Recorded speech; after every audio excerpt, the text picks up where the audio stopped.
इमरान खान के ऑपोजिशन को एक दिन में 2 सरप्राइज अदम एतमाद पेश न हो सकी। डिप्टी स्पीकर ने वजीर कानून की जानिब से गैर मुल्की साजिश की निशानदही पर तहरीक अदम एतमाद मुस्तरद कर दी। वजीर आज़म की सिफारिश पर सदर ने कौमी असम्बली तहलील कर दी। 90 दिन में नए इंतखाबात कराने का ऐलान।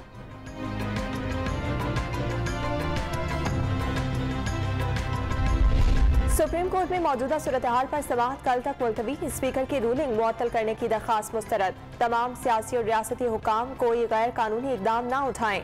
तमाम इदारे आईनी हुदूद में रहें। चीफ जस्टिस उमर अता बंदियाल के रिमार्क्स। सियासी जमातों, अटॉर्नी जनरल और सेक्रेटरी दिफा और दाखिला को नोटिस जारी। सदर मुमलिकत को भी फरीक बना दिया गया। पंजाब के आईनी बहरान पर एडवोकेट जनरल पंजाब को भी नोटिस जारी। नया 5 रुकनी लार्जर बेंच तश्कील देने का फैसला। समाअत कल 1 बजे होगी।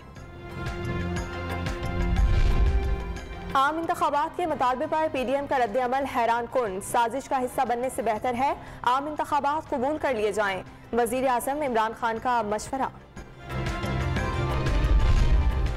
आइन कहता है 7 दिन में तहरीक अदम एतमाद पर वोटिंग होनी चाहिए।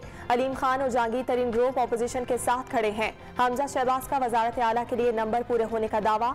इजलास मुलतवी करना बेशर्मी करार दे दिया। रोजे के दौरान असम्बली हॉल की बिजली और AC बंद करने पर भी एतराज। और बिलावल भुट्टो ने हुकूमती इकदाम सिविलियन बगावत करार दे दिया। कोई गैर आईनी ऑप्शन इस तस्लीम न करने का ऐलान। तमाम इदारों से आइन पर अमल दरामद यकीनी बनाने का मुतालबा कर दिया। मैच में हार नजर आई तो बल्ला फेंक कर रोना शुरू कर दिया। जाले चेयरमैन का वजीर आजम पर तांस।